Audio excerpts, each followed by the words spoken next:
Hola amigos, esta es otra entrega más de Área Criminal, abocados a esclarecer la verdad en los hechos que rodearon a la muerte de Emilio Blanco. Nos encontramos en la ciudad de Chascomús en compañía del doctor Gustavo López, quien ha tenido la deferencia de atendernos. Es el abogado patrocinante de la familia de Emilio López, es decir, de la familia Elías Blanco y Mónica Bruseta, que componen esta familia. Bueno, nos hemos acercado con la intención de tener la versión de la parte querellante. Doctor, muy buenos días y bueno, muchas gracias por recibirnos. No, por favor, buenos días. Para mí es un placer y un renovado compromiso también de poder conversar y exponer los puntos de vista de una causa judicial. Sin duda creo que es la más importante y la más emblemática del fuero penal de la provincia de Buenos Aires, porque estamos hablando de una causa del Código Viejo, como se dice comúnmente.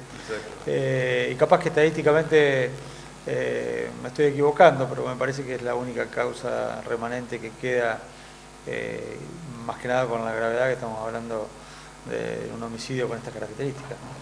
Exactamente, doctor. Hay una serie de situaciones que rodearon a la causa y que llamaron la atención desde un primer momento. Es decir, desde el levantamiento del cadáver ha habido errores desde las pericias médicas hasta la búsqueda de indicios, como así también posteriormente exámenes practicados por el CEI de la Policía de la provincia no fueron coincidentes con la apreciación de la parte querellante, a tal punto que fueron cuestionados. Sí, la primera etapa de la causa estuvo viciada del procedimiento, direccionada a lograr la impunidad de las personas responsables del homicidio de Emilio. Hay que recordar que la primera carátula es muerte en accidente ferroviario. Se hablaba de un investimiento de una formación férrea, así se presentó, así se expuso públicamente, pero no en comentarios aislados, sino en una reunión institucional que se hizo en su momento en el Salón de los Espejos de la Municipalidad de Chascomús. Se articuló una maqueta y vinieron peritos, como bien decís, del CEIT, y argumentaron la hipótesis del investimiento ferroviario como un accidente donde Emilio venía recorriendo las vías después de salir esa noche del sábado, en la madrugada del 28 de septiembre de 1997, y después con el tiempo obviamente se demostró que no era así, porque se hizo una reautopsia y se comprobó lo que hoy ya es un eje probado, irrefutable, con la mayor solvencia profesional de los peritos que tomaron una segunda intervención, que son los peritos de la Suprema Corte de Justicia de la provincia. Exactamente, en esa pericia que practican los peritos de la Corte se hace mención a una diferencia entre las lesiones vitales y las lesiones post-mortem. Es decir, hay una diferencia horaria de aproximadamente 15 minutos, si no tengo un error en esta apreciación. Como así también algunas lesiones que presenta en las manos y en los antebrazos como signos de defensa, inclusive se me ha mencionado que se habría obtenido debajo de las uñas algunas muestras de material genético que ha sido analizado. Sí, en su momento, como bien decís, esas fueron las conclusiones que analizan los peritos, que lo hacen en forma escrita en el expediente, y en una segunda instancia son convocados por la doctora Laura Elías, que es la última magistrada que tiene intervención en la causa antes de la etapa que estamos ahora preliminar al juicio oral.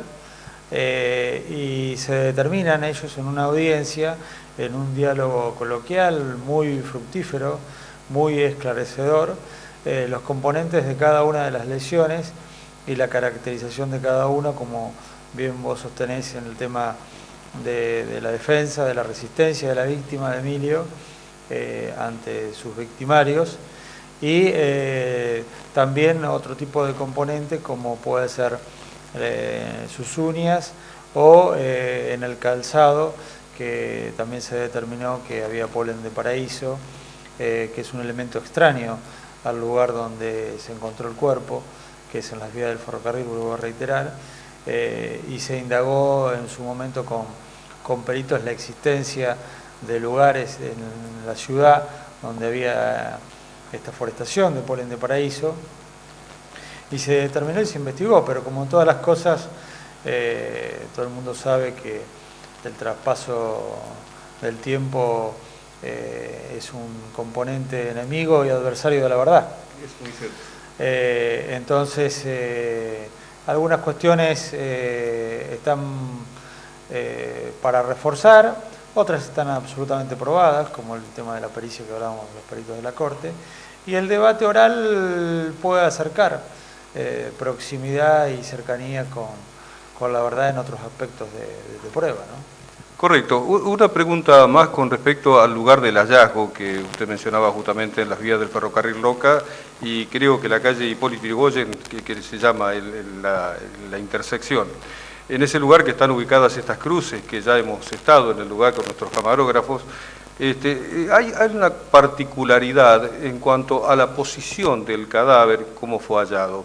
Y sobre todo que las vestimentas, e inclusive el calzado, lo tenía puesto en ese momento, y un reloj que este joven portaba al momento de producirse el deceso. Por lo tanto, esa circunstancia hace presumir que, bueno, el haber sido investido por una formación férrea hubiera producido otro tipo de lesiones mucho más graves, lógicamente, con las consecuencias de esta atracción, y sobre todo en las prendas de vestir hubiera, lógicamente, provocado un desgarro o lesiones importantes. Sí, llamó la atención, en primer lugar, en primera instancia, la primera reflexión del mismo papá, que fue el que va y reconoce el cuerpo de Emilio, y las prendas, cuando fueron periciadas, tanto en la asesoría pericial de la provincia de Buenos Aires, como hubo oportunidad de verlas en la sede judicial, las prendas no tenían ninguna fricción, estaban enteras, vamos a decirlo de alguna manera, y el calzado también. Era una persona que se podría decir una persona desmayada en la vía pública, que no tenía que ver ningún roce con nada, ni siquiera con el asfalto, ninguna piedra, nada.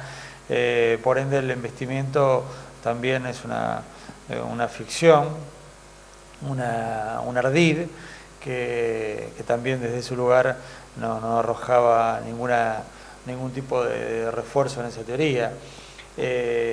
Y el lugar también, porque la fricción tenía que haber arrojado otras consecuencias, por ejemplo, un importante cúmulo de sangre sobre las vías del ferrocarril, que es un sector empedrado, como bien vos marcás, en proximidad de Hipólito Yrigoyen, entre Hipólito Yrigoyen y Machado, es el lugar donde se encuentra el cuerpo, y las piedras en el lugar alrededor del cuerpo de la víctima tampoco tenían esta presencia de sangre, con lo cual se refuerza la teoría del traslado del cuerpo de Emilio desde un lugar que nosotros evaluamos que es la comisaría de Chascomús,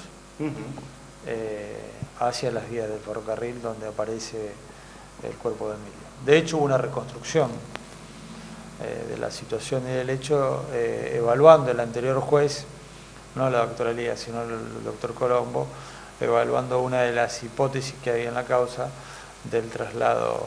Todas hablan de traslado, pero si es una reconstrucción in situ, con personal judicial, policial y demás, en las vías del ferrocarril. Una pregunta, doctor, con respecto al presunto traslado del cuerpo hacia hasta este lugar de las vías del ferrocarril Roca, ¿había signos de pisadas, de huellas, de traslado? Porque naturalmente el cuerpo de una persona, de un chico de aproximadamente 16 años, hubiera sido muy difícil de ser transportado por una sola persona. El pasto del lugar, los lugares donde aparece, la zona de piedras, ¿había huellas de pisadas? En el lugar, a fuerza de ser sincero, desde el momento que se encuentra el cuerpo hasta que se cambia la carátula, la instrucción hizo todo mal.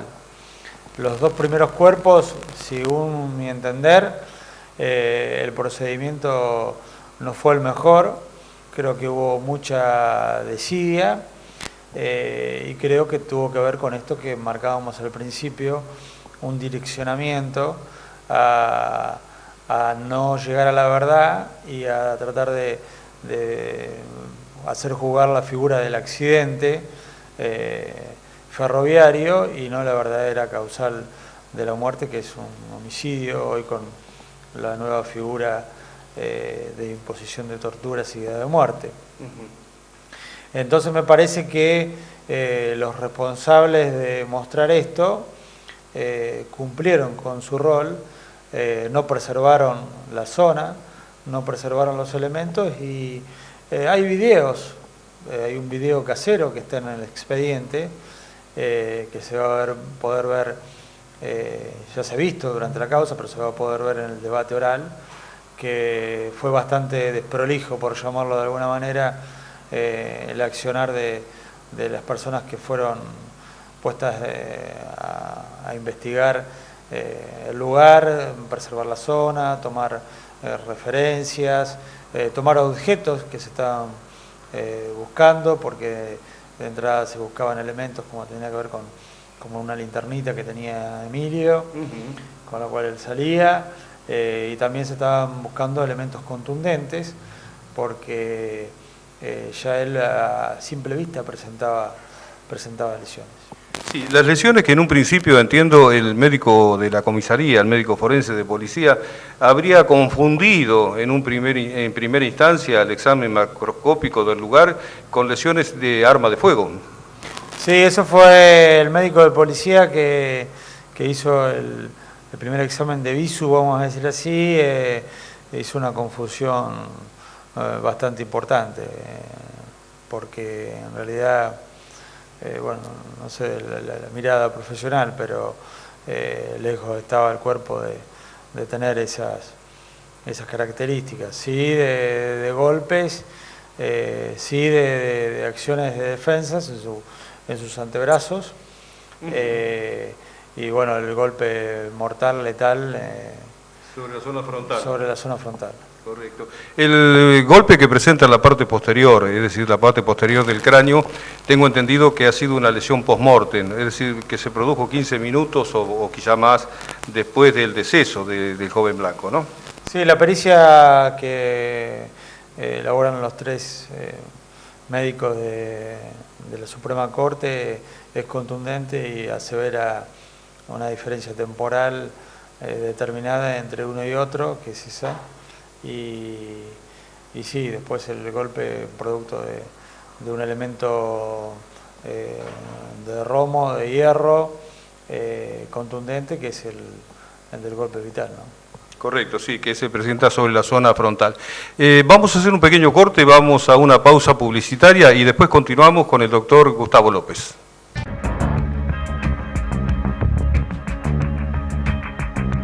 Salón de Belleza y Estética Oxígeno. Te ofrece lavados especiales, permanente, brushing, color, depilación, manicuría, pedicuría y masajes. Salón de Belleza y Estética Oxígeno. Ubicado en la calle 14 y 141, número 1402. Para reserva al teléfono 4256 3093 o 6079 4861.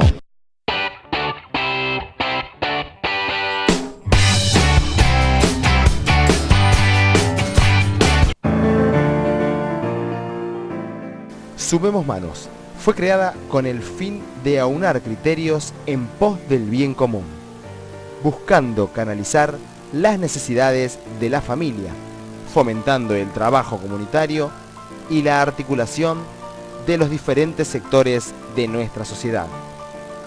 Contactanos a través de nuestro mail sumemos-manos@hotmail.com o a través de Facebook en Sumemos Manos.